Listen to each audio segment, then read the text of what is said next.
1 2 1 2 1 2 1 2 1 2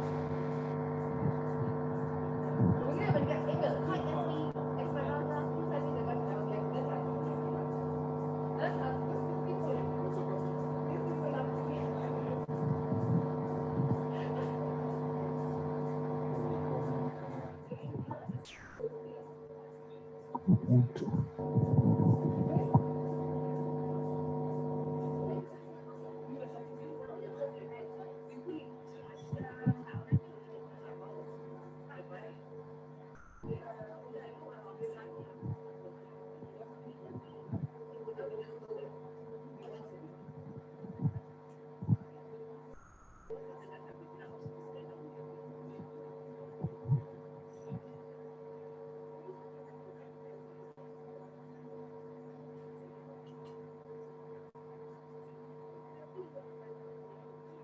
2 1 2 test 1 2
goodness, it's so nice.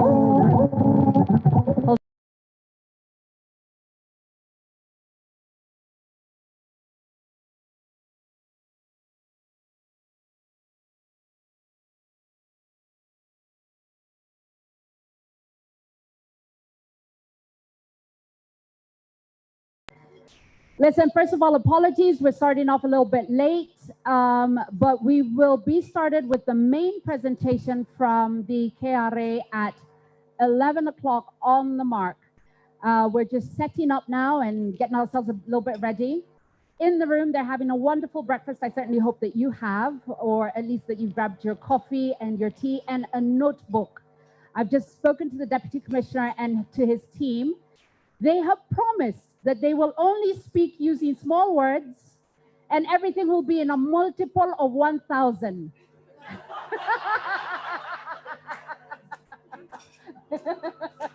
That when they say in percentages, they will then say, so that means if you take 1,000, then you do times 23.725%. What you owe is the following. They wanted to start off with 1 million. I said, God bless you into speaking into our future. And all God's children said, amen. However, between now and that future, the present is in 10,000s, okay? So please, for those in the room, enjoy your breakfast. We'll be clearing in about 5-6 minutes, or asking you to just stop eating, because you know that clicking, it can be really, really loud. And also so that you have an opportunity with your notebooks. Ask any question. There is no dumb question at all. If you're online, I'm going to have a screen and I'll look at it and I'll ask as many questions. If you think that it's a dumb question, it's not. It's just a question to test if these are really guys from KRA. Okay? So ask it and let's get those questions answered. Enjoy your breakfast, grab your teas, and we start off at 11. Thank you.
This is like, it's like a homecoming, to be honest. Like each one of you I can call by name and ask where you were at Christmas or catch up with you. So it's really fantastic to see everyone.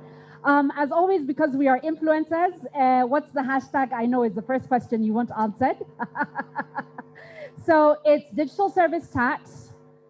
The accounts to tag are at KRA Cares with an S at the end. With an S at the end, care. Without an S at the end, one word. Yes. At KRA Care. And get tweeting. Let's show KRA some love today. You know how they're just always the butt of everything. I mean, there's no other profession. There's only two professions that Jesus had beef with. In fact, it wasn't even the prostitutes. KRA, he was just like, not KRA, tax people, not KRA, just, I'm quite sure you didn't exist 2,000 years ago. But tax collectors, he was just like, you know, just show them some love. Okay, so he's praying that they will go to heaven. This is how you know that the Lord has mercy for everyone.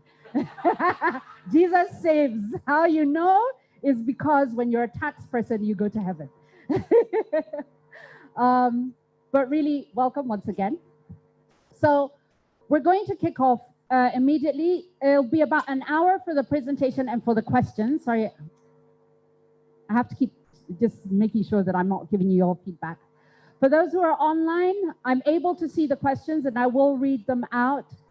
If you can't type, I'm not sure that you can raise your hand, but you can raise your hand and I might call on a number of you. Not every question will be answered today. And obviously we want to keep it as tightly close to digital service tax as possible. I know we've got other questions because we do a lot of presentations. So I've already asked them, you know, to speak a little bit about the relationship between withholding tax and digital service tax. What if you're doing a hybrid? You know, your event is on ground and online. What does that look like in terms of tax? What if all of your revenue is personal as opposed to a company and questions of that nature? And I'm sure that they'll be quite up to the task. But I realized this, that before they were tax collectors, they were actually still human. So I did a little bit of digging up on what it is that they do and what it is that they love. And I'll be introducing that in a short while. I found out some really interesting stuff. Here's something that you can tweet that even their team didn't know. I'm kidding. Before that, allow me to introduce myself first and also to tell you a little bit about us and what it is that we do. So my name is Renee Gamau. I am a lawyer, a life coach, and specifically the area in which I work is business coaching, and specifically for women who are looking to start, to grow, and to pivot their businesses. I think that's pretty much it. I have been a radio presenter and I am now a podcaster. And I also volunteer at Amnesty International Kenya, just working towards the defense of human rights. This is like my great passion. That one I can tell you about all day and all night. And I'm here really with the team that is behind there and who put the event together, Kayana Create, and Candid Conversations for Women in Business. And what we do is really create that ecosystem for women, whether you're in cottage industries or beyond, to just grow your business. And I wouldn't be able to say that, of course, without plugging some of the events that are coming up. I'll be telling you about those a lot later. Kayana is really a space or a community where women in business come together and have not just events that help us to grow our businesses, but create the connections in the networks that enable us to grow together. Because women, we know we like growing in community as opposed to in competition. We've got a lot of events coming up, and I'll be telling you a little bit about those a little later on. But right now, I really want to go into the digital service tax with your permission. So we have two presentations today, or two presenters today. The first is the Deputy Commissioner Tax Policy and Tax Advisory, Mr. Caxton Masudi. Welcome. So I asked Caxton, because now we're in first name terms. This is the first time I've ever been on first name terms with anyone. I'm like, yeah, I know Caxton. So I asked him what his favorite car is. Because I reckon they must do something when they're not counting numbers. Well, it turns out his favorite car is a Mercedes Benz.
I think this might be good morning.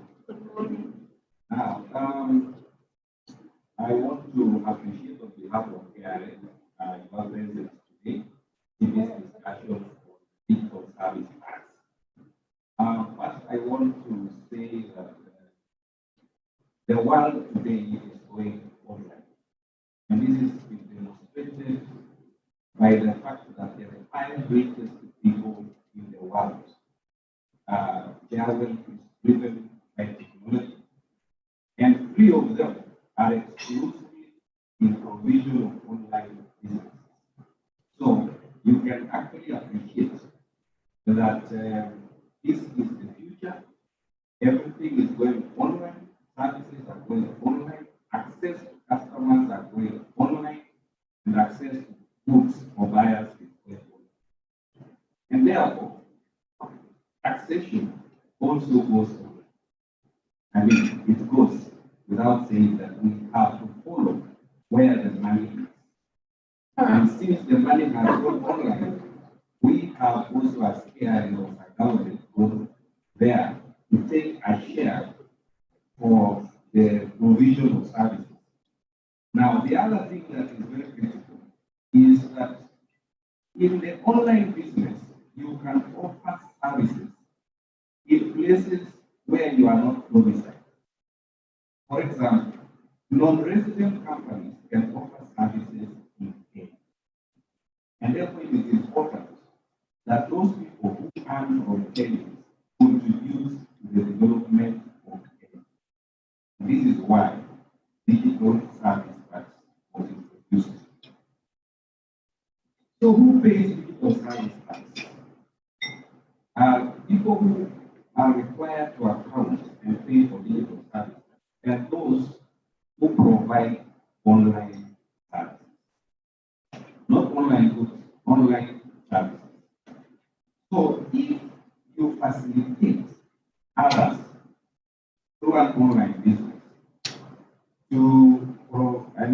for them to reach their customers, if you advertise, if you provide a platform for others to use so that they can reach their customers, then you apply again, you're providing online service. And this is why the people in this room and those online, we think that you fall in that category because you facilitate others to reach their customers. But there are also some services that are streamed online, where people go online and they access a service online. So the provider and the facilitator is the same person. Like Netflix, for example. You know, Netflix is a company that provides online services and they facilitate those services. So those are also online services, and therefore taxes are supposed to be paid. Now, some people have said again and again that there seems to be double taxation. No. DST is only going for persons who have not been paying taxes. And it is aimed at bringing people who have income online into the tax bracket. However, if you are somebody who has been paying taxes, but you are also providing through online services, what you are required to do is the DST you pay, you can deduct it at the end of the year when you prepare your accounts. Determine your taxable income and charge tax. So whatever you come up with as tax, at the end of the accounting period, we will deduct what you have been paying as digital service. So no double taxation. So in that case, digital service tax becomes an advantage because we will recognize it at the end of the accounting period. So from that perspective, you will appreciate that that digital service tax is aimed at principally to non-resident service providers. Because those who are residents will treat it as advanced tax and it is available for them as credit at the end of the accounting period. I can see somebody doing for me something. Like okay. There is a normal way you are supposed to account for taxes. And the normal way is that every year, at the end of your accounting period, you are supposed to assess yourself and determine the tax that is payable by you from the income that you have earned. Let me exchange mics.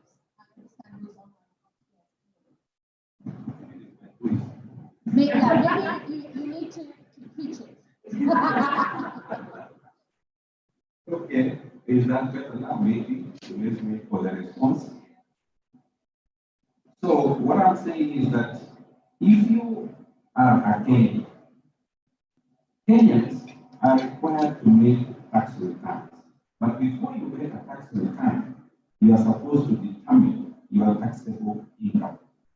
So there is a computation that you're supposed to do. So you take what you earn, remove expenses, and at the end of the day, what happens is what we call a taxable income.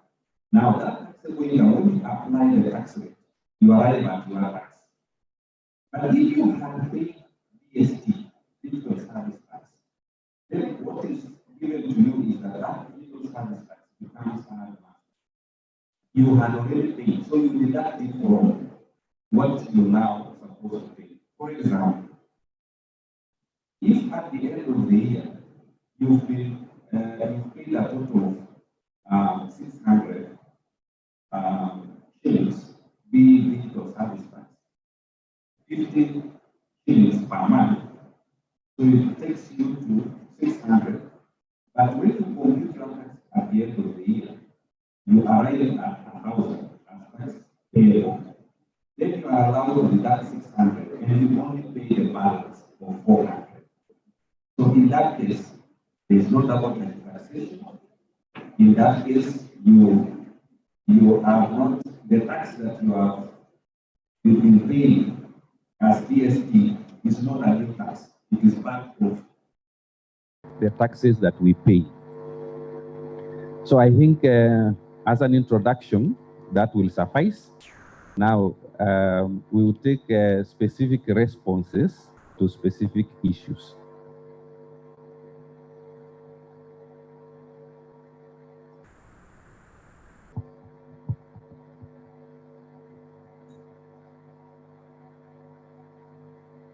Excellent. Thank you so much, Mercedes lover. Let me ask, first of all, is it clear thus far? It's not. It's ish. Okay, this is a bit where we just ask the questions. Okay, so to make it easier for those online, just stand up, ask the question, I'll repeat it, and then we'll take a couple of questions and then he'll respond. Only because we're struggling a little bit with the online. Does that make sense? Yeah? Yes.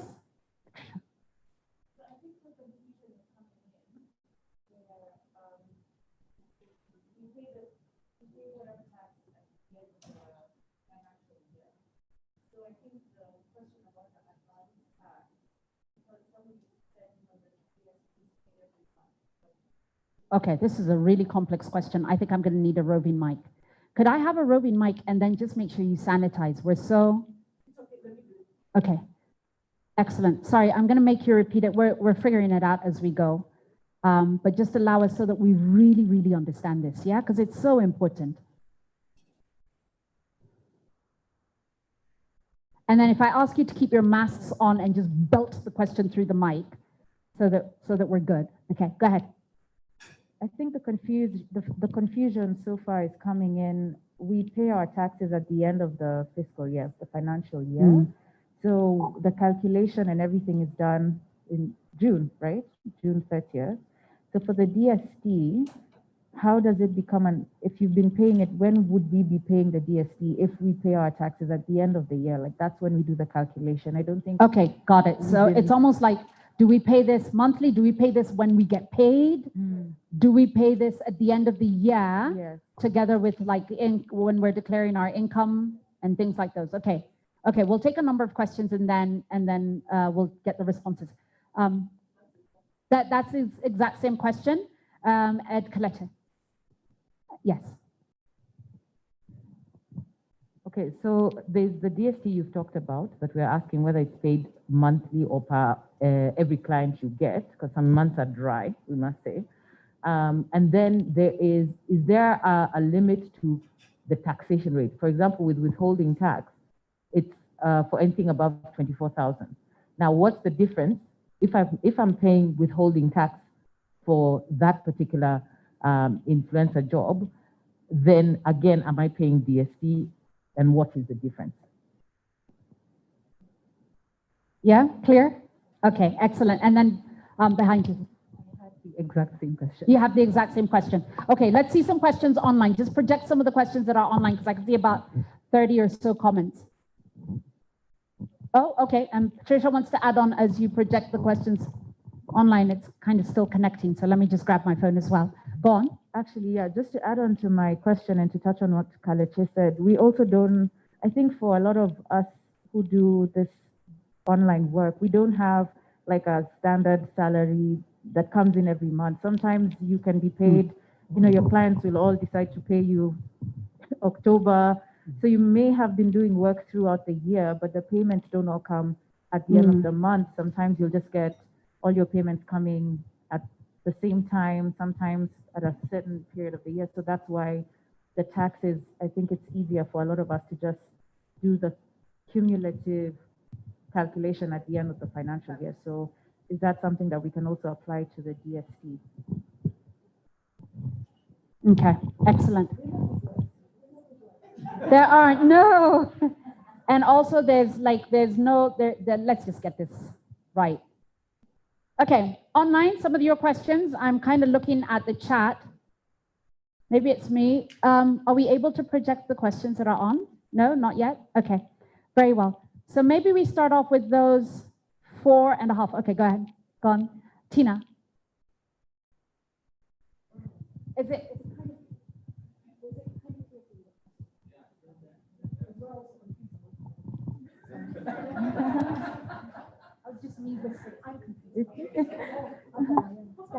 My question is... Really belt it out. My question is, Was this necessary for a third world country? Considering it's not in so many countries, was this necessary? Okay. Yeah. Okay. Excellent. So let's start with those first, and then we'll come back. Okay. You have your mic. Excellent. Okay. Is it necessary for a third world country? Is it necessary for Kenya? I think the question you want to ask yourself is there an online business in Kenya? Do we have established online businesses in Kenya? Do we have digital services in Kenya? The principle of taxation is that everyone who earns an income contributes tax. We all earn our incomes in different ways. But as long as you earn an income, you got to contribute to the development of your country. And if there is a person outside Kenya who earns income from Kenya, they got to contribute to the development of Kenya. So if you look at the turnover that has gone online in Kenya, it is now over 100 billion shillings. And it is estimated that we'll be running into trillions in only a few years because the online businesses are growing at a very, very high rate. Remember that the normal trading houses, the supermarkets, our boutiques, our all these services that we get, to access them, you're now going online. We are actually purchasing goods from supermarkets now online. So it's growing, and it is someplace, like I told you, because that is the future. The taxman needs to get into that space as well. So how about persons who do not have a steady flow of income and they only receive in some months and not the other months? If you do not have a turnover in that month, because it is based on what you have sold as services, as digital services in that month, then your return will be taxed on zero, because it is tax on zero. You have no sales. But you still tell us that in the month of January or February, even though I offer these services, I did not sell anything. That's allowed, even for VAT. If you do not make a sale in a period, you are not required to pay tax. So if you are a person who is in that kind of situation, please make a return at zero. When you sell, tell us what you have sold in that month and give us 1.5% of that amount. So no harm. If you are not a person who gets a steady flow of income through digital services, you are okay. So how does it apply? End of year computations and also the monthly ones. Now, when you have a sale in a month and therefore you have a turnover for that month, you keep on paying 1.5% as digital service tax. At the end of the year, it will be required of you, as usual, to prepare a return. Now, what you have is business income. So the business income computations will apply. You will determine what is taxable, and then you will start saying, okay, I have 1,000 to pay, but I had already remitted 600 through DST. So you go back and say, I will deduct the 600 which I paid through DST. I'm only going to remit 400. Now, this is where it makes it a tax for foreigners. Because for Kenyans, whatever they will pay, they can take back.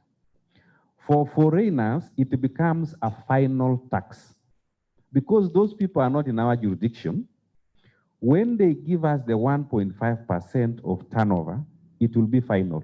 Because they will not be expected to submit an end-of-year income tax return.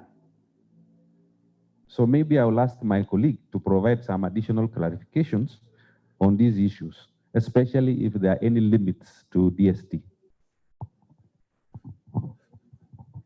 Thank you.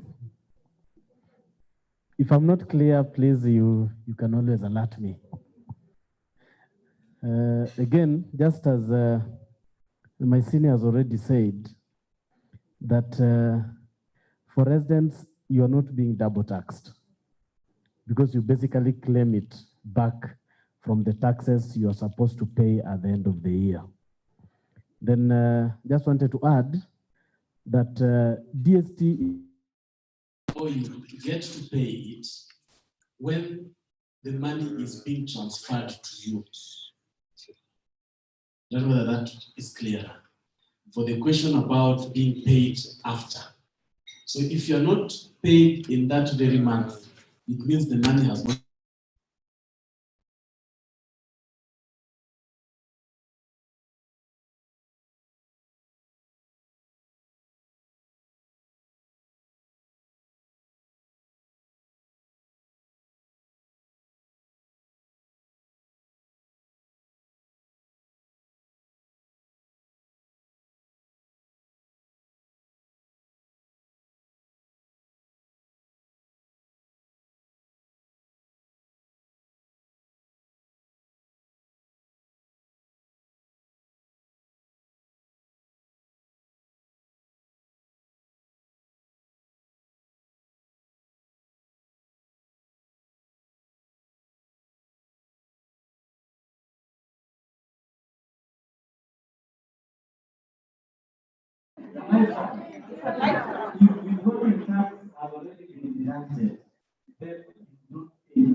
We know the law stipulates that the law says that if you are earning less than 24,000 in a given month, the agency cannot withhold. So because it's not withheld, then you want to pay yes on the 24. That's clear. For example, if you promoted a brand for ABC Limited, within that month, what they're paying you is 20,000. By law, they're not supposed to do the 5%.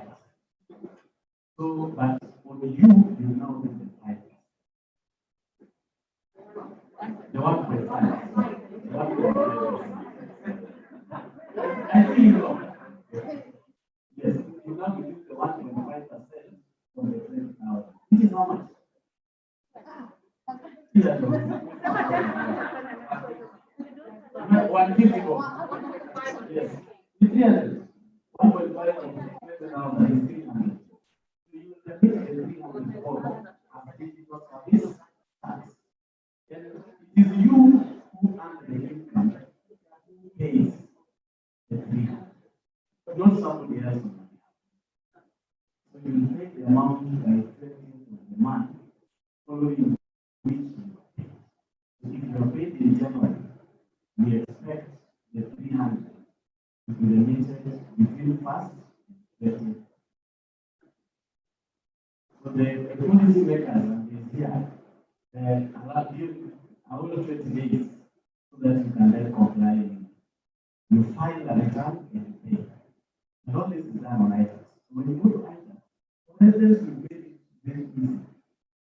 You do not take an obligation in your profile, items profile. What you do, go to items, there's other payments.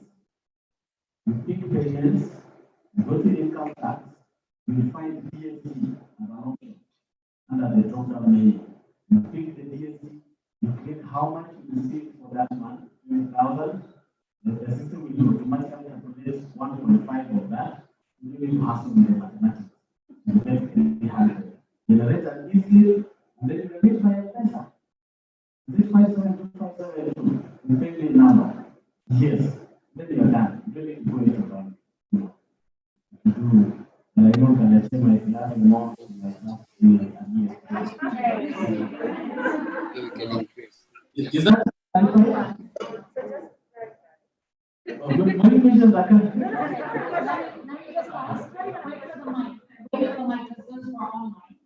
Maybe have a lot of questions and want to participate as well. And then I'm also going to read some of the questions. So then finish the presentation and then we'll go back to the Q&A. So just hold on, hold. Maybe they don't forget. Yes. I promise you, you will remember the question. Right or not, that they remember the question.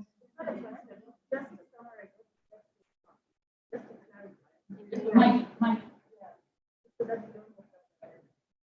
Go on. I just want to clarify. So what you said is if you are earning more than $20,000, 5% withholding, then you are not eligible for the scheme. But if you're earning less than 24, then you will be liable for the scheme.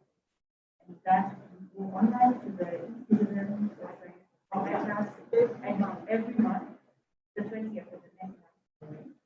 But if you're earning more than that, then when you know that it's withholding, then you don't have to. Let me clarify. Withholding tax, they are not applied to all angles in the social platform or the digital platform. There are certain payments which are not subject to withholding. So then, whether it's 24 or less or more, you will still account for the digital service tax. I wanted to address some two questions that came through the chat box. I think so. Yes, someone was regarding DST payment and VAT. I think the question was answered. You file by 20th, But you know, Kenyans are last minuters, they wait until 20th. But of course, finance people know time value. You pay. Then, if you are subject to VAT as well, for those who are blessed, they have a sum of 5 class, you will be close to that. Maybe on the same day, and you pay the same day between fasting. Then there was a question on uploading of music online. And it's actually a similar explanation given. The PRS already collected some tax. So if you are dealing through a promoter, through an agent, they have already deducted the only tax. So again, but if you are uploading, you are uploading your music online, you see the income does not suffer only tax, making your account one.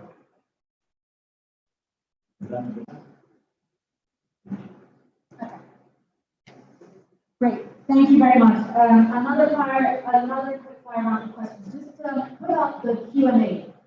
I've been disabled for a while and there's quite a lot of questions. To my wonderful digital team, please put up the Q&A. Don't worry, you will not be tired of putting up the Q&A. So I might take some online and then come back to you in the room so that we also have them. So here's a number of questions. Sheila's asking, does DST affect mobile lending companies that use M-Pesa? Actually, I think your question has been answered. What's the minimum amount of income one should be earning in order to be eligible to pay? Let's see, I just want to look for questions that perhaps have not been answered yet. Now, speak to the ones who get paid through their companies, particularly if their companies are registered with VAT. So VAT versus DST. If I am offering my business through my company, and is it the company that pays the DST and also pays the VAT, in which case can I pass the DST on to my customer? Do I charge the VAT and DST? And if they withhold, how do I manage those two taxes?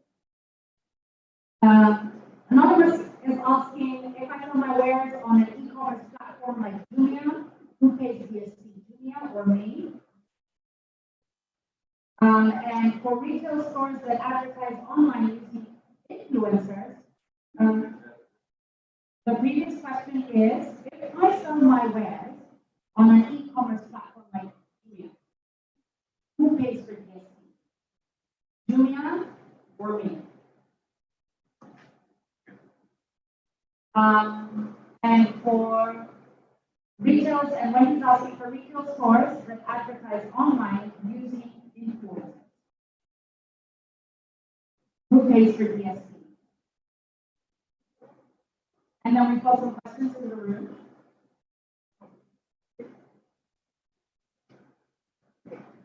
I have 3 questions. One, will they charge me a late fee if I don't pay the DST by the 20th? Will they charge me if I actually earned this money in January, but I'm paying it in March? Are they going to charge me for that? 2, if I earn money from YouTube pays me for posting my blogs, family. I earn money and I pay DST on that. 3, what is the minimum amount if I paid 1,000 for? When it give you one shilling? Do I need to limit 1 shilling or the 1,000? Is there a minimum amount that I need to pay DST on? Excellent. And there's a question. Oh, right. Go ahead and then. Also, what platform? Is there like a limit to the platform that you want to pay this tax? Is it only YouTube? For example, I have Instagram. I open a page, I'm selling shoes, but I'm selling it at the physical store. Am I subject to this? Okay, excellent.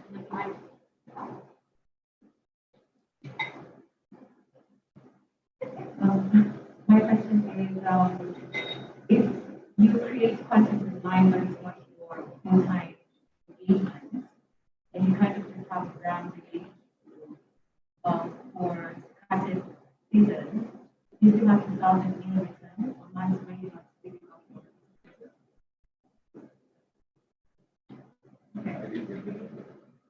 Repeat the question. If you're a content creator and it's not your full-time job, but you do have a platform that's kind of about the brand engagement on a seasonal basis, you still have to consistently sell new returns on the marketing and Is it clear? The question is clear. Okay, excellent. And then Michelle is asking, I received donations from people who support my online content during this pandemic and beyond. It's because the donations don't match the actual value of the content. Will these donations be taxed?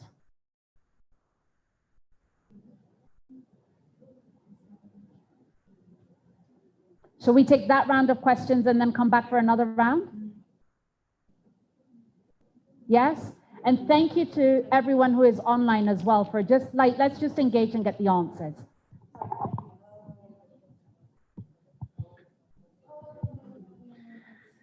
Okay, well, there are quite a number of questions. I will answer some. If I miss out on some, my colleague will answer them. Now, I think, again, the definition of a digital service comes to play every time you want to determine if you are required to pay digital service tax. And again, it has to be, may not be offering digital services. They are selling through a digital platform.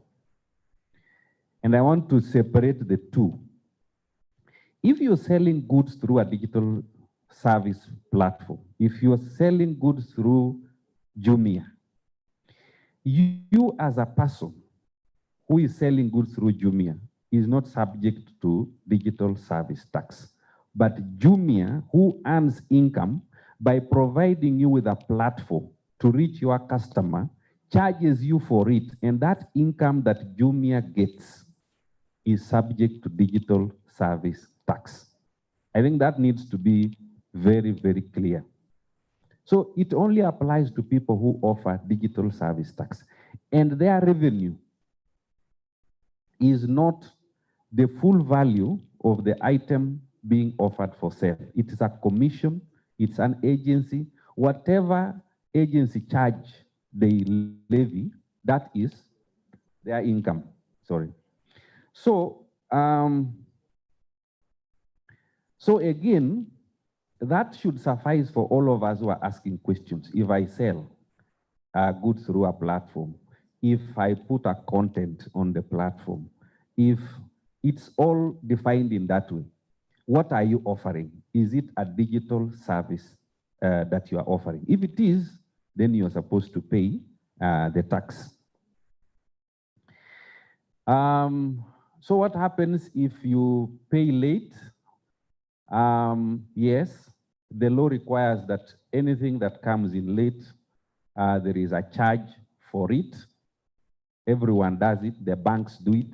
If you have a loan, if you have a payment to somebody that is delayed, they usually want you to compensate them for the value of the money, for the time you kept onto the money. So in that case then, if you delay a payment to KRA, there is usually an interest and a penalty associated with it. It is 1% of the withheld amount or the unpaid amount, and the penalty will depend on the tax that you haven't remitted. If you are operating a hybrid, say part of your goods are sold online and part are not sold online. I mean, if you are operating a digital service on one end and you are also having a business which is not a digital service business, it is only the part that is digital that is supposed to account for digital service tax, because it has to be an income arising from the service that is offered online. Again, if you are selling goods through an online platform and you are also selling goods directly in a shop, for example, both what you are selling on the platform and what you are selling in the shop do not attract digital service tax. But the person who has offered you that platform, when they earn from you is when they are supposed to account for digital service tax. It is what you pay. What you pay to YouTube, what you pay to Jumia, is what YouTube and Jumia will account for digital service tax. Now, maybe the biggest question you always want to ask, what about us? What about the influencers? Since you are offering services online, what you earn as a commission or as a charge for the services you have offered online is what is charged digital service tax. So if you have this business and have other businesses that are not sold online, you're okay. You will pay on what is sold, I mean on the service that you are offering online. I think the other questions seem almost similar, and I will ask my colleague to come and make a comment on corporations, on whether DST should be loaded onto the amount, the sales amount, the invoice amount.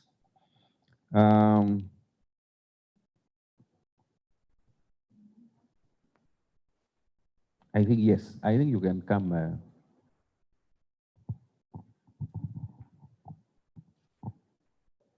I hope we are getting somewhere. To some extent, some questions are already clarified, because I see a number of questions are actually gravitating around the DST withholding tax. When do I file? Okay, but I want to start with the last question. What my seniors left for me. Why DST should not lead to an increase in prices? Okay, when you look at the way he explained that DST is going to operate, the 1,000, remember you're going to pay it in advance, the tax. You pay it every month. And then when you file your return at the end of the year, you use what you had paid to reduce your overall taxes. That's why we had the 1,000 minus 600, you end up paying the 400. Does that justify increase in price? I don't think so. Because you are not paying digital service tax in addition to the usual taxes. It's only that the usual taxes are now coming in earlier. I don't know whether it makes sense. Let me go back to the same example. You offer digital services, and every month you are paying, how much was it? Oh, you're 50 shillings every month. That is the DST you are paying. So 50, if we go up, I don't know, it will come to how much? Oh, 600, yeah? In a year, you are going to pay 600. You know, at the end of the 12 months, you shall have paid 600. Sindio? The law requires you to pay tax on your income by end of April. I also wanted to clarify that. June is when we file our returns, but the payment of the tax should be by end of April. Okay? That is for income tax, annual. What will happen is in April, if you have books, you already know how much you earned by the end of the year. So for our example, you've determined how much you've earned, and the total taxes you've calculated to be 1,000. If DST was not there, you'll still be paying 1,000. Sindio? But because DST is there, and you have already paid 50 per month, amounting to 600, you reduce the 1,000 by a further 600, so that you end up paying 400. So does it justify increase in prices? Yes, because it's basically the same tax. Unless maybe as finance officials, my boss and me, you might want to adjust for time value of money. There's usually a very small figure on the interest because you are paying tax in advance. So basically the way DST is, somebody should not load it to the prices of products and services. But again, you know, Kenya is a free economy.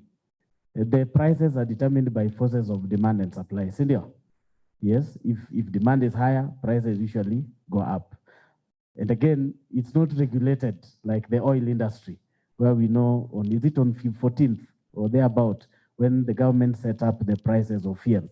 So that's a different ballgame. So if somebody decides to increase the price, the government might not intervene because it's a free economy. But generally, it should not lead to an increase in price. But for the foreigners, it's a final tax. It's a new tax that they were not paying. So it is very easy for them to load it on to the prices. And then the last point is that this is a direct tax.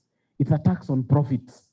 It's not like VAT or excise, which are consumption taxes, which usually, you know, push it forward to the next consumer of your product.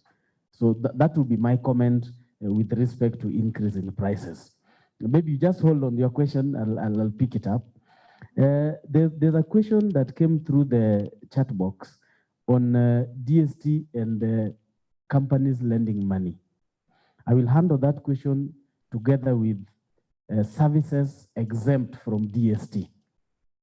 The law exempts about 5 services from digital service tax, and I've already mentioned one. Can you remember? In the Obaya kuwa mwalimu, I start asking you questions. Can you remember the exemption we've already mentioned? Withholding tax. If the income is already subject to withholding tax, there is no DST. That's the first exemption. The second one is where the income is exempt. And I want to tackle it together with the question on donations. If you operate kind of a charity, okay, you get money through donations. Other donors come in and they fund whatever project you are doing. You need to move, you write to the commissioner to exempt you from income tax and other taxes. And when you get an exemption certificate, then all the income that you earn specified in that exemption certificate or letter are not subject to tax. Then there's a procedure for that. So for donations, it is always important that you write to the commissioner, tell the commissioner what you are doing, whether you are advancing religion, education, such like things, yeah? Things that promote societal good, then the commissioner will allow you to earn your income, file your returns, but not pay tax because of the nature of the income that you are earning. But you have to get an exemption certificate. So that is the second exemption from DST. So if you're already exempt and you're earning through a digital marketplace or you're offering digital services, and you have an exemption certificate, your income is exempt. And then the third exemption is any platform, any digital platform which facilitates payments, lending, borrowing, trading in forex, or even in commodities. In finance, they call them commodities, shares, bonds, and such like instruments.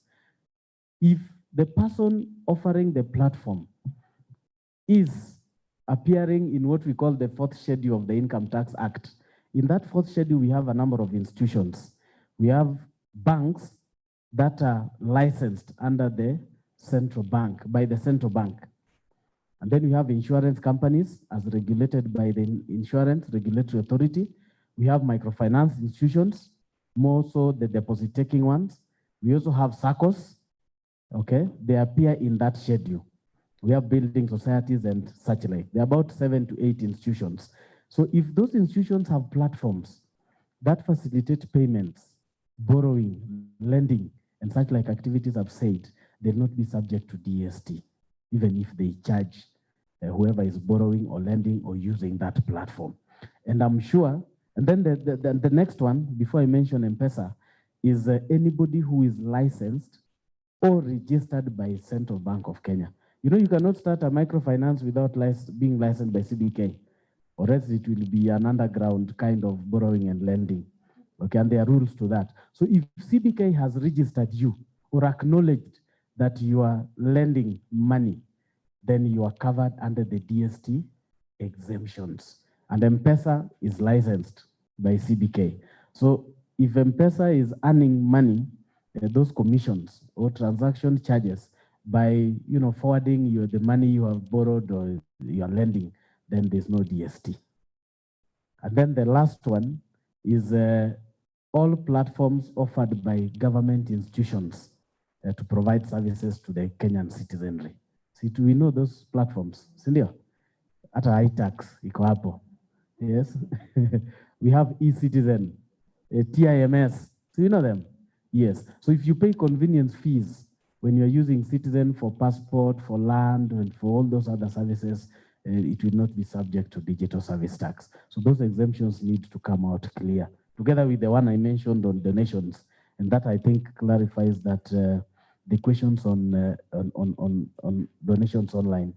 Followed to that question, there are also content creators who get nothing by doing content creation. So you're not paid. The law says there must be a consideration. So if you just create content, or you just, you promote something and you're not paid for it, you might be attracting more so that you're paid. I know you'll get that money in another way. But if you're not paid for whatever services you are offering online, or they are for promotional purposes, then you are not going to be charged the DST, because there's no consideration that is actually passing for those services. Yes. Then there was a question on YouTube and hosting of blogs and also influencers. I want to handle this question this way. As a social media influencer, there are 3 parties to social media advertising. So there's the company or the entity whose products are to be promoted. Then there's you as the influencer. Then there's the influencing of the social media platform, whether it's YouTube, Facebook, Twitter, and the rest. There are 3 parties. The company promoting their products are not offering any digital, service, as my senior said. So they are not liable to digital service tax, unless they are also earning by providing other digital services. You, as the social media influencer, you might be receiving 2 streams of income. You have good viewership, Cindy. I always want to follow Terian, yes. we can discuss that after this. So, because of your wide viewership and and having a number of followers, then the YouTube or whatever will give you some amount. Sindio? That is money earned through a digital service. So you'll pay DST as the influencer. Then the companies advertising, sometimes they engage YouTube directly or Twitter directly or Facebook for the adverts. That's why you go there and you see you cannot view Terian until the video is off. Okay? So Facebook earning through that is earning through a digital marketplace or a digital service. So they are also supposed to pay DST because we want to level the playing field for both locals and foreigners. So we expect them also to pay DST on amount they are earning to the amount they'll be receiving by these companies advertising through the same platform. Then again, if the company pays you to promote, that is also liable to DST. Is that now a bit clear? But whenever there's withholding tax, you'll not have DST. I don't know if there's any question remaining, DC. Mr. Yes, Masudi. we've got 77 questions, incidentally. There are 77. So yes, but we've got many questions.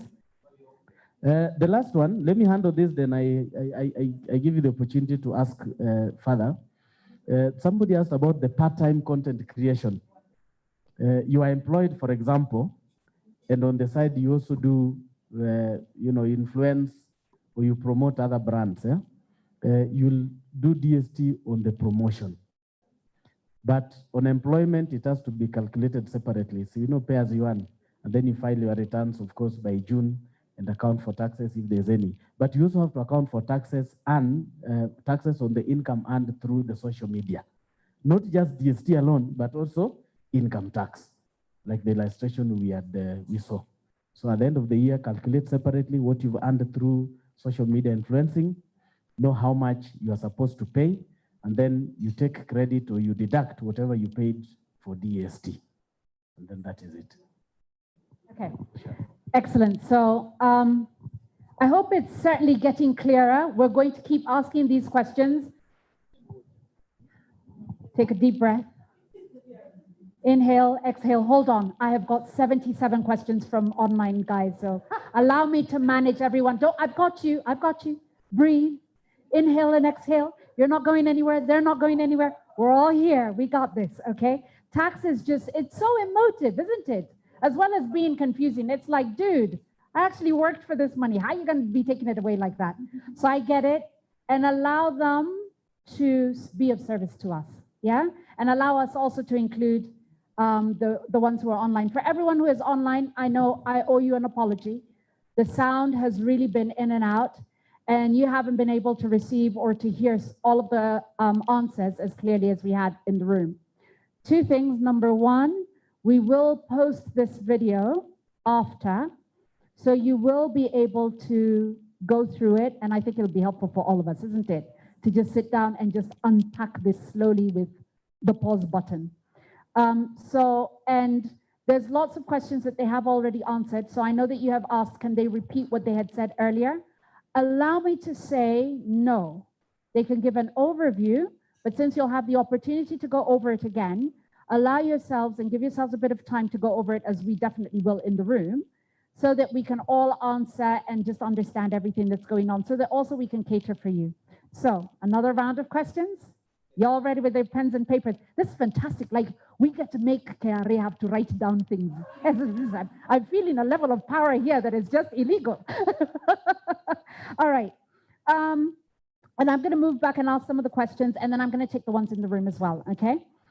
Michelle is asking, I've got an online shop with digital coaching tools that I designed, okay?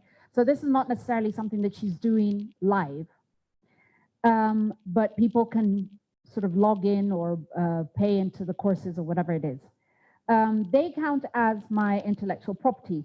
Will these tools be taxed as well? And is this in addition to the DST? The questions on the retail store have been answered. Now, there's a question that came up in relation to charities. So some of the work that we've done, I think all of the influencers at some point will have done this, is that given that we had the pandemic and the chaos that was going on during the pandemic, we asked for donations that we passed on. So either we were raising money for food, or we were raising money for rent, or we were raising money, or money came through our channels for burial services. I can say that for me, that that my account has been used, but clearly sort of stated funeral. How do I manage that? Because it's come through my company, but it's come, I guess, digitally or through M-Pesa, but it's not necessarily a service, or it's not something that I earned, and I'm able to show that it all went towards payments. Robert had before we get to Robert, there's another question. For those who work as independent contractors for international companies, so for example, through Ajira Digital and the services that they do, companies which offer services like transaction or transcription with workers all around the world, where the company gets the work, distributes it to its workers, who pays the tax? Is it me as a contractor? And how do I pay that tax? Okay, so for contract work, it's a service that we're doing online. Robert, what about a marketplace startup that's liable for DST but is running at a loss at the end of the year? Will the DST tax paid by the company through the financial year be refunded? And then I'm going to take some questions. Oh, sorry, let me take one more and then let me open it up. Lucy, as DST is on gross, is DST on gross turnover? Let me read it as it is. As DST is on gross turnover while corporation tax is on the taxable profit, is there a chance that the cash position of the local business will be strained to the extent of leading to an overpayment of tax? So this is probably in relation also to the earlier question or linked to it. For startups which are not making any money initially, what's the room for immediate refund in the event of an overpayment of tax? And then in the room, we've got a number of questions. Patricia, Tina, if we could get the mic, and we'll take the two questions.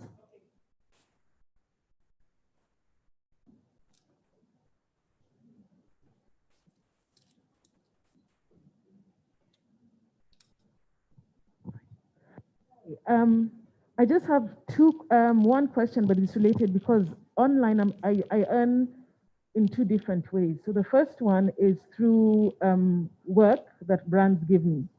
The second one is because I have a website, and that website sells products, clothing products, and that's how I also earn.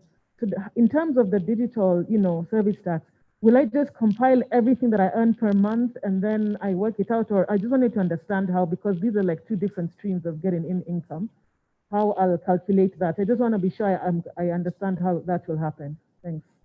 Excellent. And then we've got a second. Oh, no. Just repeat the question once again. So it's on sources of income on the digital platform. So mine come in two different ways. So when I do work for brands, that's in one way. The second way is I have a website. I have a website where I sell products, and people pay on the platform and they receive their products.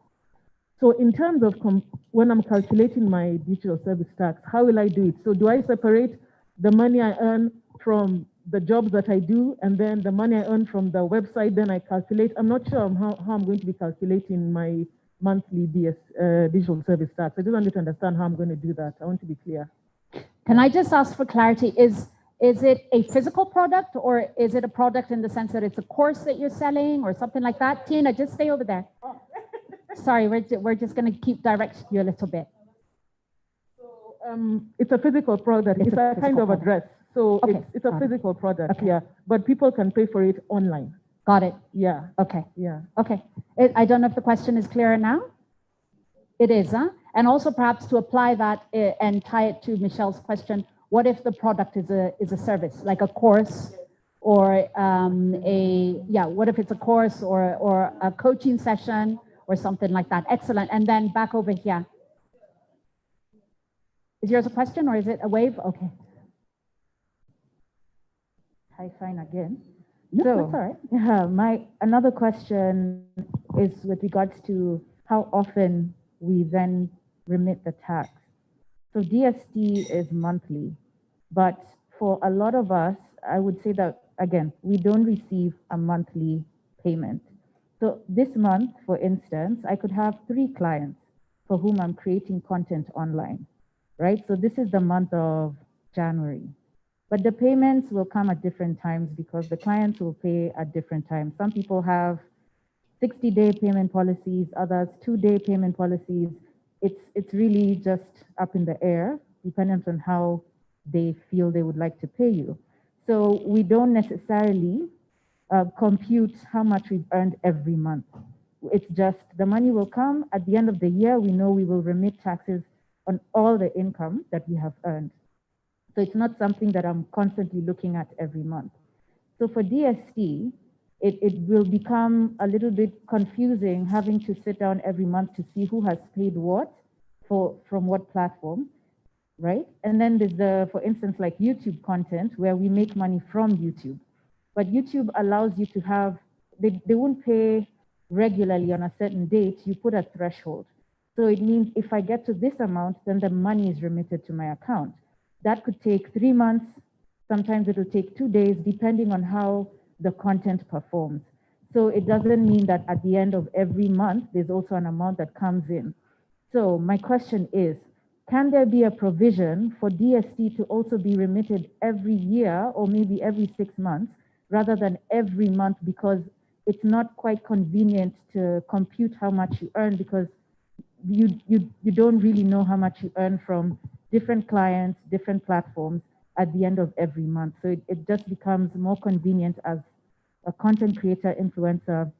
And then, you might also do other work like speaking engagement, for instance, hosting events, for instance. So aside from the income you're making from your influencer content and then your platform, there's other income you're making as an entertainer, as a speaker. All that income doesn't come in at a certain regularity, but then you do compute your taxes at the end of a much larger chunk of time. Can also our DST be, can we have that leeway to choose the regularity at which you remit it so that it's not every... That's great. And also actually in addition to that, I'm hoping that, and please let me know if they're not clear, the question, okay. In addition to that is where clients pay in deposit forms. So you raise the invoice, but they pay in deposit. And also, I think I saw another question, which I'll tie to that one, and then I'll come back to you, which is where the money has been paid into your account, quote unquote, as the example was given, but you're not actually able to access that money. So for example, in the case of YouTube is a good example, where your account says it's positive or some money has been paid, but you're not able to sweep that money into your own personal account, even though it sits on YouTube, until a certain threshold has been reached. So at what point do I become liable? When it's recorded on my YouTube channel, which is due to me, or when it hits my account? Question. Yeah, I just want a clear-cut answer, yes or no, if there is a minimum. If I earn 1,000 bob, do I remit one bob? I just want that clear-cut answer. Is there a minimum on DST? Okay, excellent. Is there a minimum on DST? And we'll take one more. Next to you, were you asking a question or just generally waving? She's now calculating 1 shilling on, okay. No, I'm kidding, I'm teasing you. Right, online, please keep asking the questions. I think we've got you covered so far. I'm just quickly scanning to see. Yes, here's a wonderful one from Lucy, and then we'll give you an opportunity to respond to these ones. A person liable to DSTV shall keep records in accordance with the Tax Procedures Act, currently for fill in the blank. Like, how long do we have to keep those records for? And what kind of records would you expect from a digital service provider to retain? I think she says it's 5 years. Is a long time. Do you want hard copies or soft copies? If you want evidence, where do you want the evidence from? So just go back to that example, for example, of that YouTube had an account for me 5 years ago. I don't know, do you need that? Do you need access to my YouTube channel? What do you want? So that I can show you I have paid you what you need.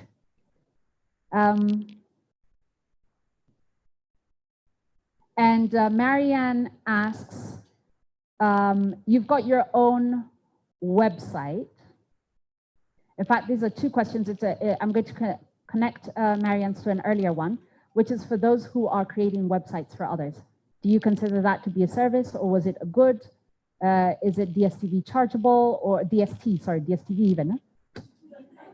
Ni kama video. Should we go with those for now? Any other questions in the room? Questions online, I'm still taking them, so just keep typing them and we'll answer as many as we can.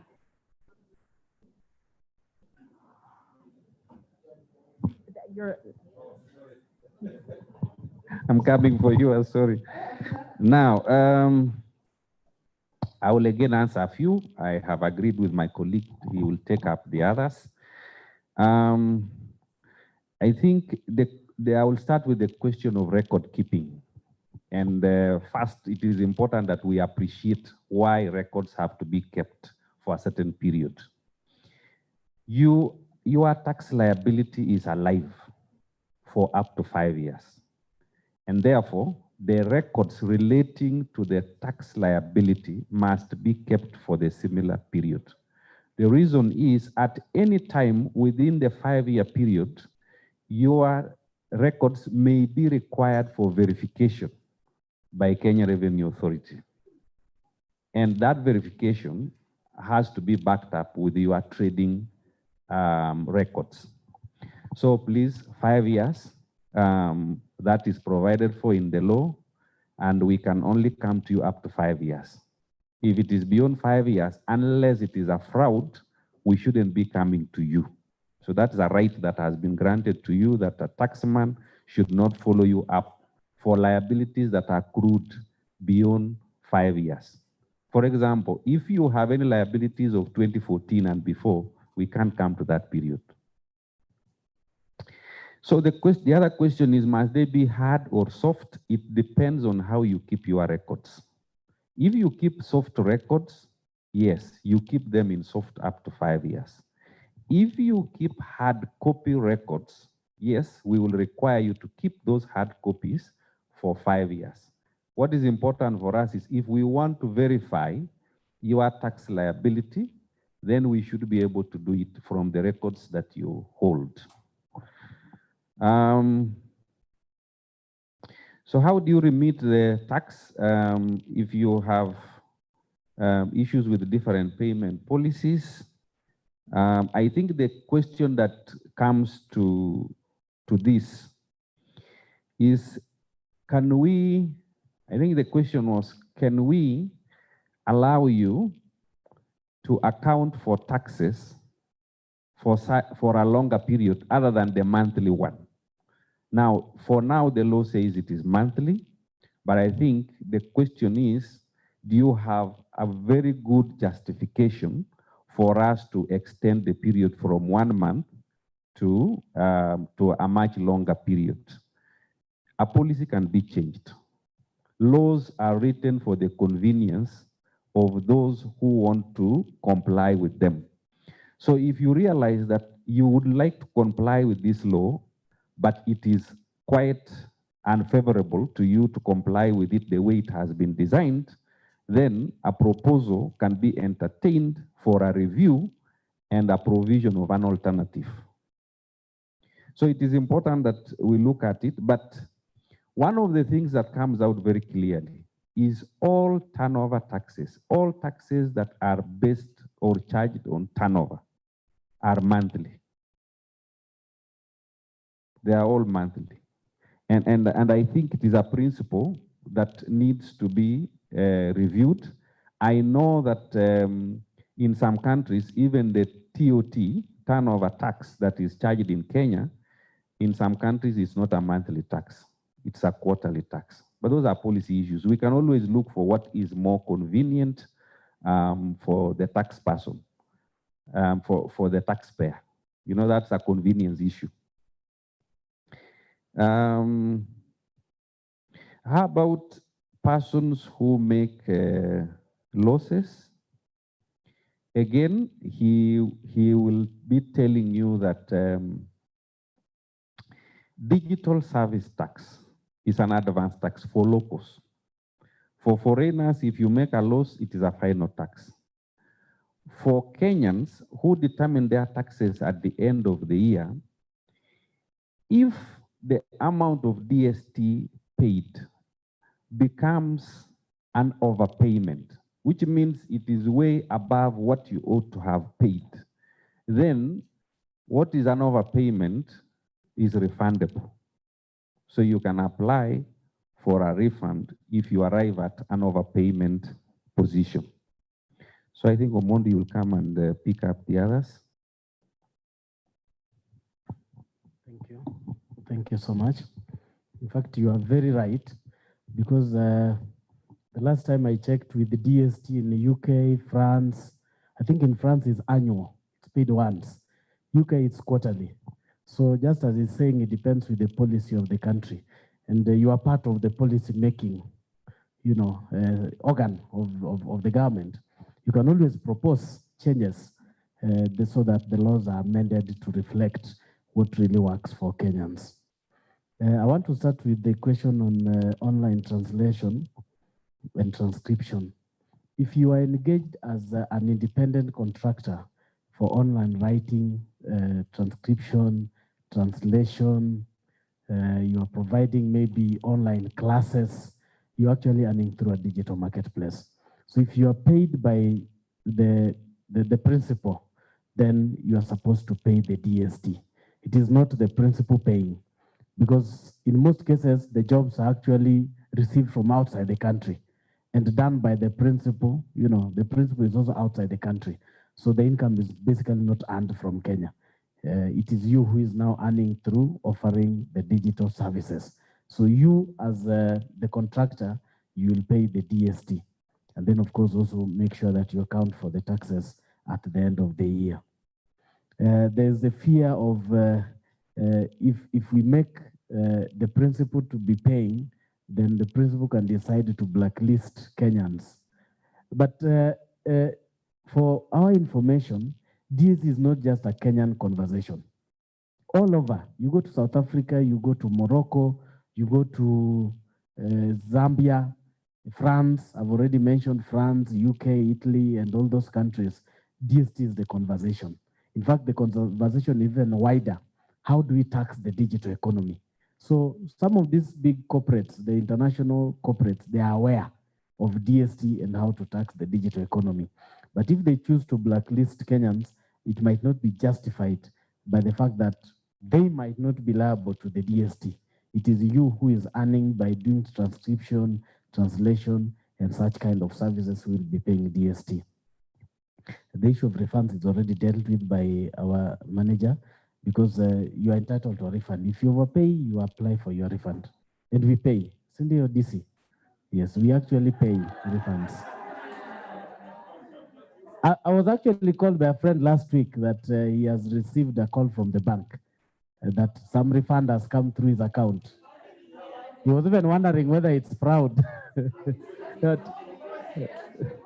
But the government actually refunds if you pay, if you overpay. It might take a little bit of time, but you know, they say things that are sweet takes time. So, okay. There was a question on gross turnover versus corp tax and cash constraints. I think I'd alluded to this earlier, that because you are now paying the tax in advance as opposed to annually, you know, somebody might want to take care of the interest, the small interest, the 1.5%. And you know, interest might be 5% of the 1.5%, but I don't think it should be justified. But it might appear in some cases that because you're now paying DST, you might not have enough cash flow for your operations. That is an issue. That can be an issue. But The law, of course, the law is the law. It says you have to pay the tax as you're earning. The issue of coaching and doing courses plus other things, if you are training online and also doing brand promotion, all that is digital. So you'll have to aggregate them and pay DST. What happens is if you are being paid maybe on a quarterly basis, or you are paid when you reach a certain threshold, the law is very clear that it is upon transfer of the funds or the payment to the provider of the service. So if you have not been paid, you are not going to file a return, you are not going to pay any DST. It is different from the normal income tax. Accountants in the house know of a principle known as accrual. You pay so long as the service is provided, not when you get the money. That is the principle for other taxes. But DST is upon transfer of the payment. Even for YouTube, before the Kenyan company pays them, they'll not be paying DST until that money is finally paid to them. I don't know whether that now makes it clear.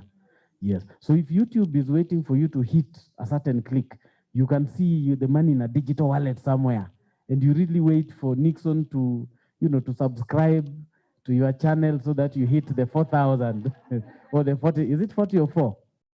4,000. Yes. So that then you get entitled to their money you've not earned. The payment is not yet with you.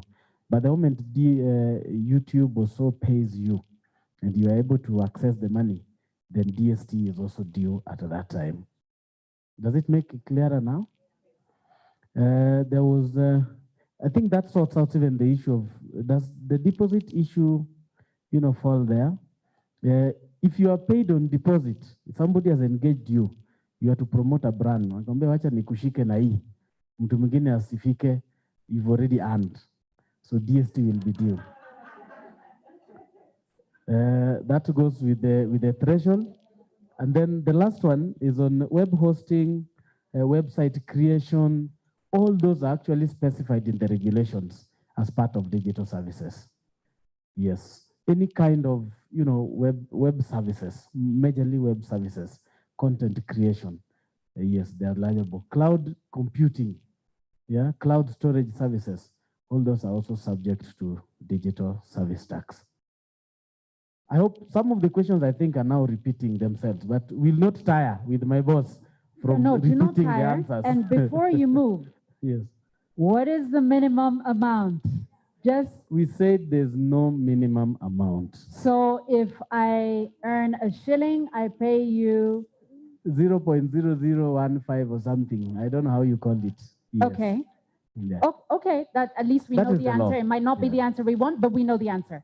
True. The second one is because how do we know qua ground what's going on, right? And how we're paid and how this works and how it doesn't. How do we go about asking for this policy consideration change, for example, from monthly to quarterly? Do we write to you? Do we write as a group? Because we're influencers, surely. We're not entirely without ability to engage. We want to pay our taxes. We just want to know how to do it properly. And then I'll take another round of questions, okay? Okay. All laws in Kenya can be changed, as you are aware, including the Constitution. And how they are amended or changed is provided for. You can ask for laws to be amended by appealing direct to Parliament, but tax laws are usually processed through a tax policy unit within the National Treasury. Now, what do you need to do? You can write to them. You can write to the CS National Treasury, explaining what you would like changed and why you would like it changed. And you might be invited to make a presentation of a justification of the same. Now, when do you get the best results? You get best results when you apply for a change of law as a group. The petition has to be for a group because it is a very simple message that it is affecting many people and it is the desire of the majority. Remember that laws must be convenient to the majority. So if you write as an individual, yes, you can be heard, but there will also be the question is, what do the others desire? So it is important that you communicate as a group. Thank you. All right, thank you. Should we do, let's do a little time management. It's 12:26. I know that we had said we'd go on for an hour, but we've taken a little bit more. Can we take another final round of questions and then we can wrap? Would that be okay? Yes, it's like this. No, it's like that. Yes? No? Yes? Okay, excellent. Online, yes? I'm kind of looking at my phone as well.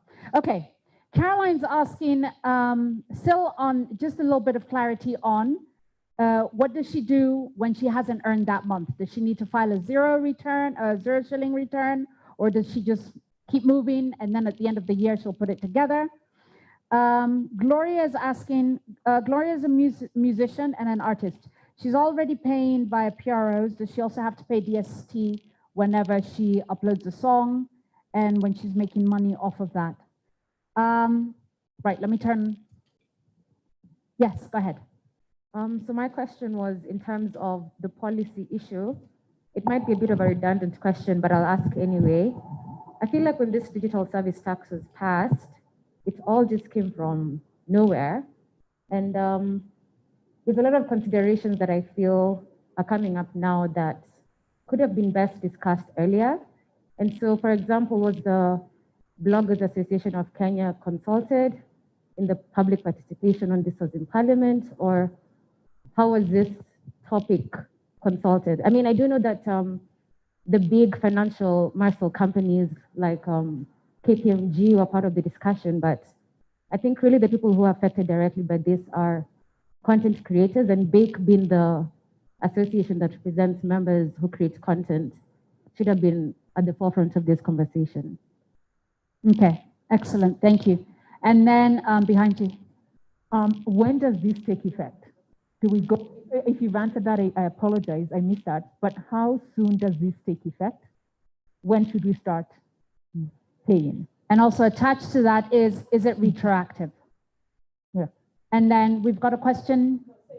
You've got the same question? Okay, so let me take another one online, which is by Anonymous. For an insurance intermediary, the insurance companies are exempt, but is an insurance agent exempt if they are offering the insurance digitally? Excellent.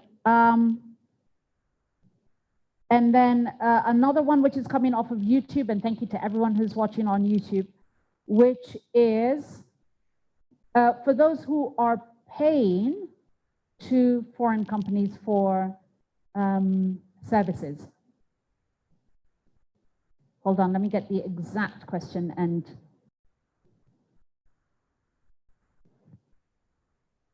we are a digital innovation lab helping organizations in their digital transformation journey and startups. Oh, no, sorry, that's not the question. That is a very, very different question. How does, here's the one from YouTube. How does KRA plan to police the entire digital ecosystem?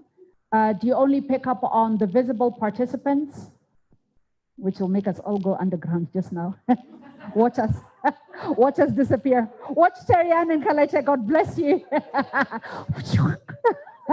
Now you see me from. All right, quick, final round of questions. Any other questions? Any other questions? Online, any other questions? I'm looking at chat. Going once, going twice.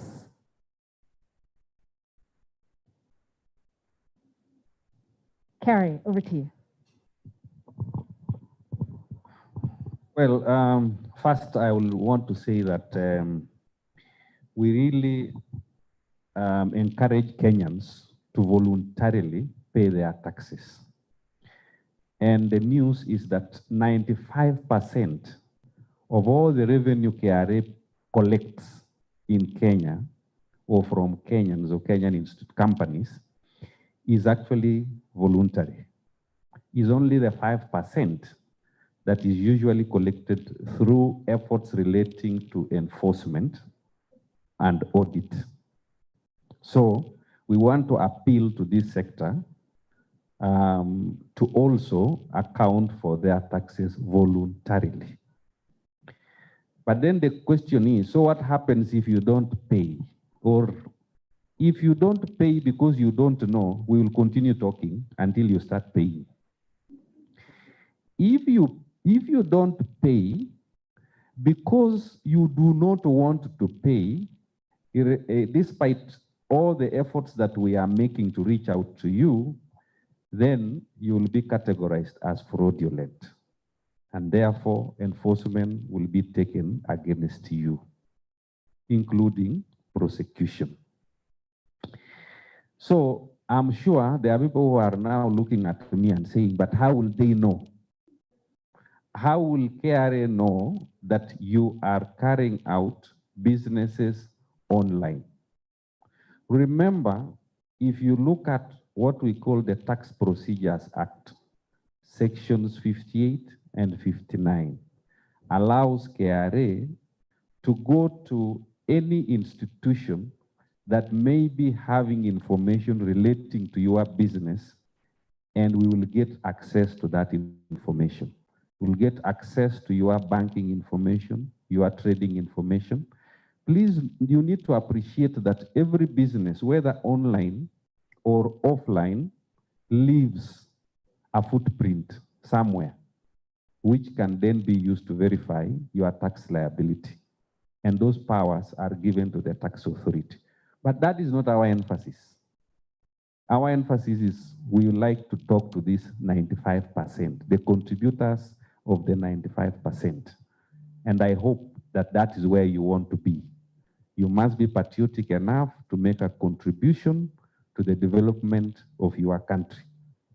Sorry, I am a policy person, so I will leave my operations person to deal with the other questions.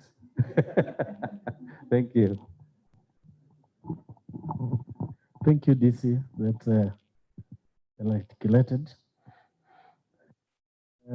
The first question was on when a return is zero.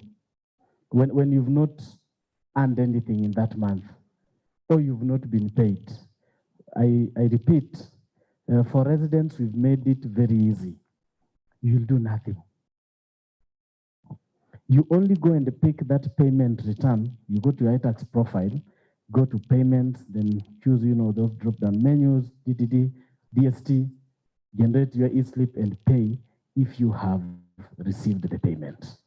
So in the month in which there's nothing else to do.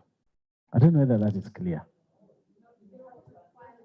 No. There's no filing of a zero. Yes, DST is not, in tax terms, we say it's not an obligation like VAT or income tax where you have to file. And we were trying to make it easier for residents so that, again, we don't pile, our very good social media influencers with a lot of penalties. Is that easier? Yes. Then there's a question on DST and withholding tax still. I said we'll not retire repeating. If your income is already suffered withholding tax, there won't be any DST to pay on the same. Okay, so if you promote a brand and the company has deducted withholding tax, when you receive that payment, then you don't again do DST, the 1.5%. See, and then there was a question on when do you want to come up with the law? There's a whole process, just like the DC explained, of coming up with the law. So always take your chance as a team. I think it's better as a team, as I said, so that you also put in your suggestions and recommendations on what can be done in the law. But before even the regulations were made, the law was introduced in 2019 in taxing the digital economy, the platforms. And then there was now in June 2020, the Finance Act again brought DST specifically. And before that law is done, there's a whole process, as he explained. Actually, KRA invites together with the Treasury, for people to comment. Also, I'm sure you guys, you know parliamentarians. You know they debate and agree on what law to put and not. So you can also channel your comments through them. And even the regulations, I remember, we did a gazette notice to all Kenyans to comment on the regulations that were to guide on how DST is to be applied. And a number of them actually did comments, but majority were actually non-residents. So it's like, as Kenyans, we don't take the step to, you know, to comment or to recommend how laws should actually affect us. I don't know why, maybe because we are, you know, the law is there. So, yeah, but we should be proactive. Okay, so always, if you, I'll urge you to visit the KRA websites. They usually place them there. And we are working on this. Please bring your comments. And we actually consider those comments. And for DST, I think there was a real shift when the comments came. You want to interject on that? Yes. Yes.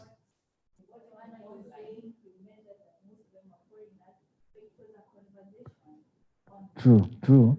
But you see, what happens? Let me explain this. Though this my DC knows this better.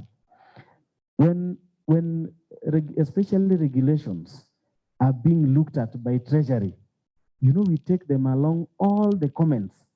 But you know, if it is an online trending topic, how do you pick it and give us evidence? But if you write as a team, let's say the social media influencers forum, you write a letter or it's an email with how you want to treat each of those, you know, clauses in the DST to be handled. We'll have to, actually we tell Treasury why we took in this comment and left this. And the Treasury has the right to reinstate or to reject. And then it goes to Parliament. There's a committee in Parliament, DC. Is it the delegated? I think delegated authority. They also review the same comments with what has been presented by Treasury. So it's a rigorous process. But if you don't take part proactively, then again, other people now sort of, you know, influences the way things go. But I think maybe we also need to move from the online trending and put in something concrete as evidence. True. All of us need to get to digital, including our parliament, because they are the ones who finally approve. Can I just say that I'm hearing a great opportunity for us here. I don't know if the rest of you are hearing an opportunity to actually step in and create a voice. I love what you said about Bake. True. And about, you know, the Bloggers Association. As I listen to them, there's a disconnect on the communication, and we are the experts on that. So, and I love also that the DC said that this is not, you know, it's a policy issue, and there's a format to make this happen. Ladies and gentlemen, online and on ground, we're influencers. We're not victims. We're not voiceless victims. We are certainly not. So I think the opportunity here, there's an opportunity to step in, because it's also in support of them. When they understand how it is that we work, then rather than chasing us, because the truth is that a knock on the door from KRA can be a very uncomfortable experience, where uncomfortable is like the kindest word that I can use for this, but it needs not be this way. There's a number of questions which I want you to answer, because I can see perhaps that you were looking like you were going away. I wanted to give my DC maybe the opportunity to explain. Then I finish the questions that... Okay, so you haven't finished, and then we'll come back with some comments. Okay. The question that probably you have asked is, when you speak, do we listen? Does KRA listen? Yes, we do. Even on policy issues, we do. Every issue that you post outside there, you can see we have a team here of 3 people who are very quiet. There is a reason why they keep quiet, because their work is to listen and take down your comments. And when something becomes a big issue, they normally bring it to us and they say, this is the issue that is trending. These are the issues that are outside there for debate. How do we deal with them? Is there a policy issue in it that needs to be addressed? Is it an operational issue that needs to be addressed, or is it a matter that relates to lack of knowledge on the side of the public on how they should comply with the law? And we normally react to it. That's why you can sometimes see KRA issuing public notices, because these people are listening. They will tell us there's something the public doesn't understand, or it is a policy issue that needs to be addressed. So these stakeholder engagements like these ones, we take them very seriously. But again, comments that you throw outside there in social media, sometimes we don't understand the basis because you just make a comment. But when you make a submission, you justify it, you give it a reason. You provide information and data and statistics that can help us evaluate it much more easily. So please talk to us, write to Treasury, and we will listen. Remember that every proposal you make is evaluated. If it is not taken, means that there is another way that that issue can be addressed or has been addressed. So sometimes you may request for something, you might request for 6 months, but upon evaluation, they give you 2 months. It is best they have to evaluate so many other characters. And remember also, government, when evaluating or dealing with the policy, in as much as you want 6 months, another group of people is asking for 1 month, and another one is asking for a year. So we have to create some kind of balance. A balance has to be achieved. Thank you very much. Thank you, DC. There was a question on the effective date of DST. It is effective from 1st of January.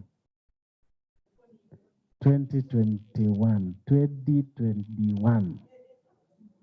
So we expect the first return or the return of payments by 20th of February. So by next Monday, I want to see people filing and paying. Oh, you allowed up to 20th? Yes, up to 20th of February.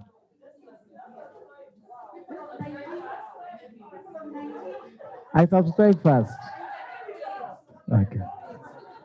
Then I account for DST as well. Fine. That's better. Then there was a question on a company in Kenya or an individual in Kenya paying to a foreign company for services. If you are paying, for example, I had already explained that YouTube might host or put up your advert and charge you. You are now paying the foreign person for having hosted your your advert or you offer digital service. So the other person offered you a digital service, so you are paying. An easy example is maybe softwares. So we all buy softwares, both for business and also for personal use. So if you want to buy Office 365 suite, for example, so you just go to the website for Microsoft and you pay up using your credit card or any other channel. So it is Microsoft earning through a digital marketplace. So they'll account for DST, not you as the payer. The same thing happens with the company that whose product is being promoted. When they pay YouTube and those other companies, it is those companies to account for DST, not the company whose product is being promoted. Is there any other question I've left out? Digital insurance, yes. The law puts it out clear that any platform that facilitates those organizations I mentioned listed in the 4th schedule are exempt from DST. So if you're a broker and you're using a platform to sell insurance, we'll be checking whether that platform is owned by the person who is listed. If the person is not listed, you're subject to digital service tax if you're earning by providing the service. But if it is a channel through which you sell insurance, then it's the same thing as the good. So you're not going to pay DST because you are earning brokerage fees by selling to people insurance. It's not that you are facilitating that through a website or a platform. Is that clearer? Fine. There was a charity. Oh, there was the question on donations during COVID. I don't think that should be taxable in the nature of donations, But I'd already explained earlier, if you are doing a lot of charity work, it's better you approach policy so that you're given a specific exemption letter. Because sometimes, and this is usually very common, we don't keep proper records, so that when we come to check whether those monies were used as donations, you might not even be able to prove. So that is why it's important to get the exemptions. Also make sure you keep your records clear. Somebody will confirm that ideally I received this money and simply forwarded it for purposes of advancing the issues around charity work. Yes. I think we love you so much. We're going to give you a bonus question before you sit down. That was nicely put, wasn't it? Coming in from Twitter is a digital platform that facilitates lending but is not licensed by CBK. For example, Tala. Is this liable for DST?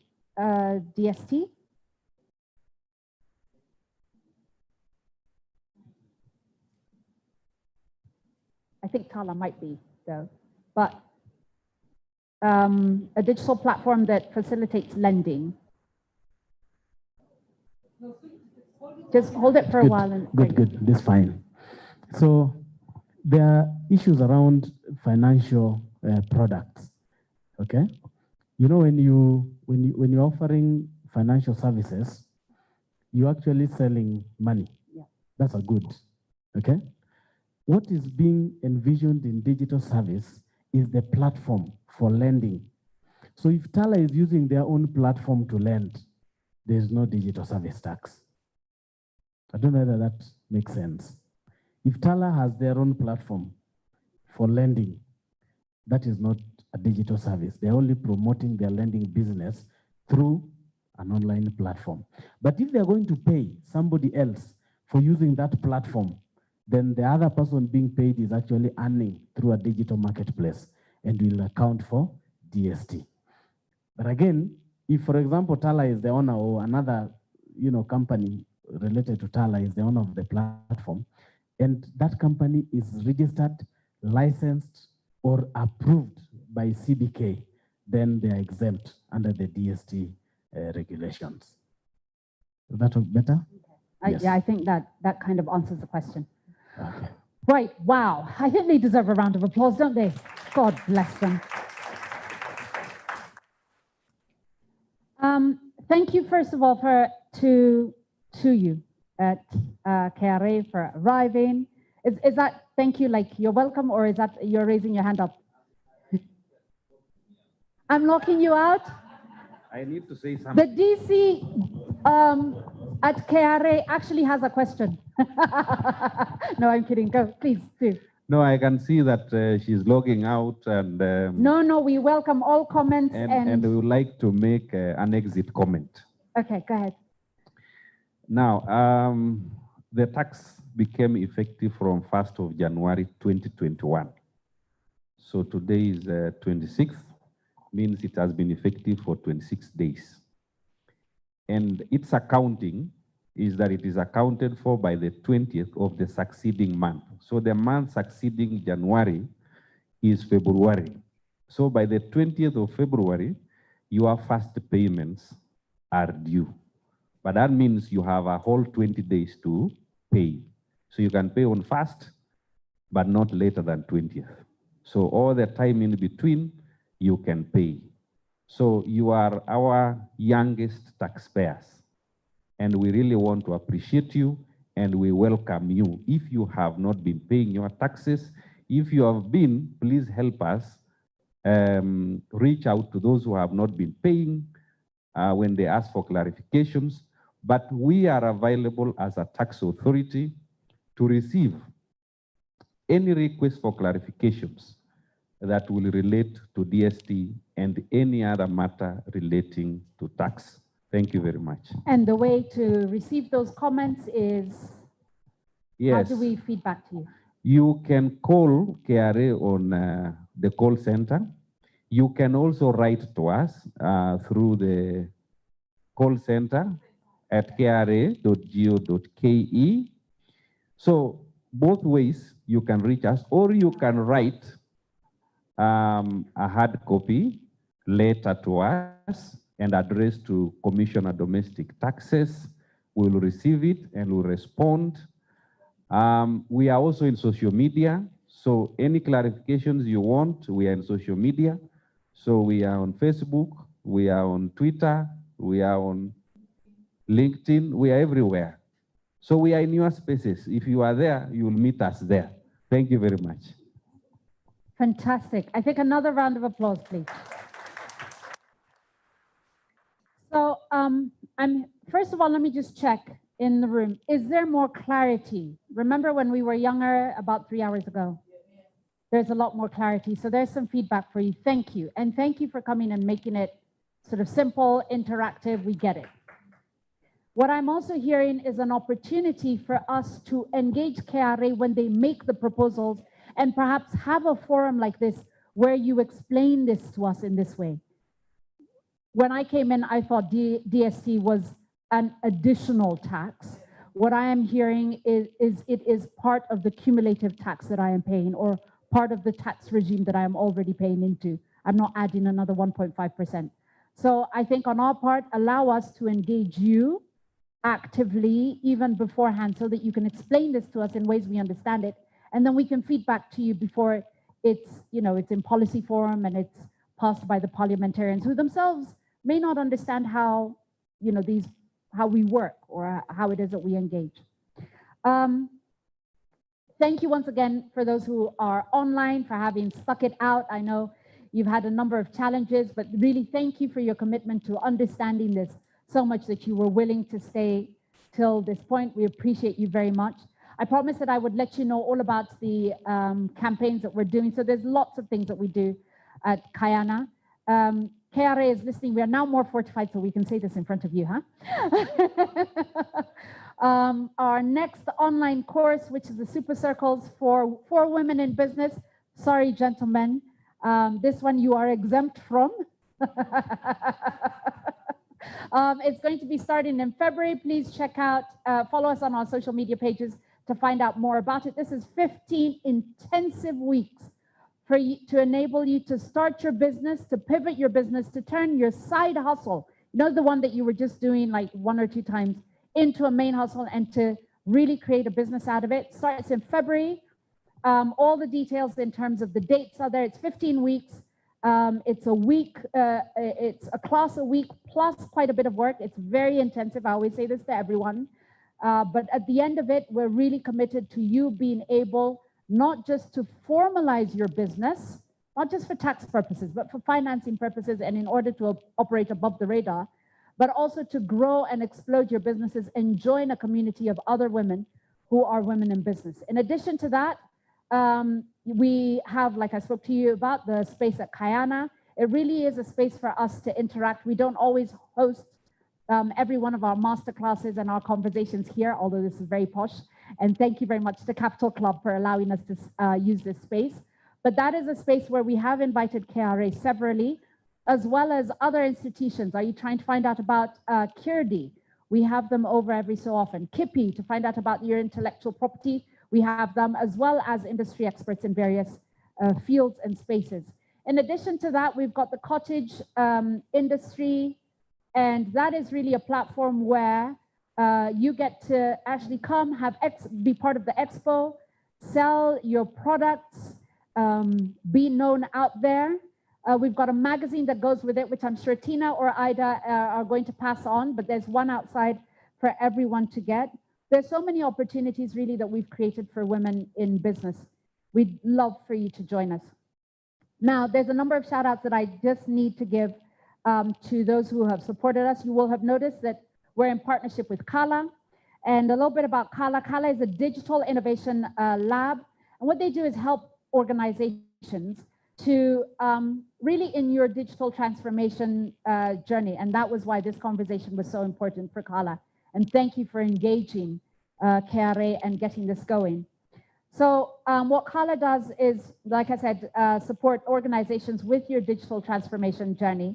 And for you, if you're a startup, to actualize your idea. And they don't just kind of do it haphazardly. There's a lot of research that goes into it, UX, and building software, a lot of data analysis, so you know exactly where it is that you need to be. And the hybrid session was done by Toto News, who also do hybrid conferencing. Unfortunately, that was why you had that little bit of a hiccup for those who were streaming from here while it just went live stream. In addition to this, we'll have more opportunities to engage KRA. This was just about DST. We want to know more about withholding tax. We want to know small businesses. Which ones should we register for? When? For those who fell for the myth that was registering for VAT when you weren't quite ready, what do we now do?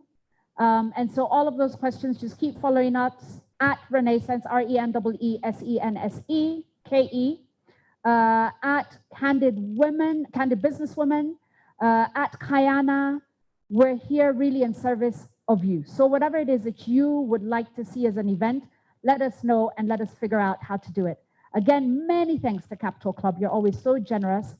And to you at KRA, really a special thanks, first for coming, saying yes. Number two, for simplifying it. Shit. Hey, I don't know if you noticed, but at the point when you asked, if you're paying 50 shillings every month, how much is the principal that you were earning? We all went like this. And waited until they calculated themselves, then they'll tell us the answer. So it's not so obvious for us. Keep doing what it is that you're doing. Ladies and gentlemen, this marks the end of our event. We thank you for having shown up. Before we leave, I'll ask you to kindly just do one thing to the entire team that made this happen. Tina, my disciples, not mine, they're not my disciples. They're actually named John and Peter. So we call them the disciples. Everyone who is in the background, please stand up. And everyone else, please appreciate them.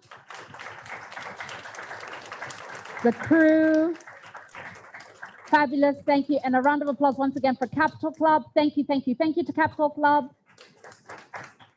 And there's a brunch waiting outside for you. And with that, I'll say thank you for coming. And may you earn the millions that will allow that 1.5% to turn into thousands really. Excellent, thank you. And goodbye for everyone who's on digital.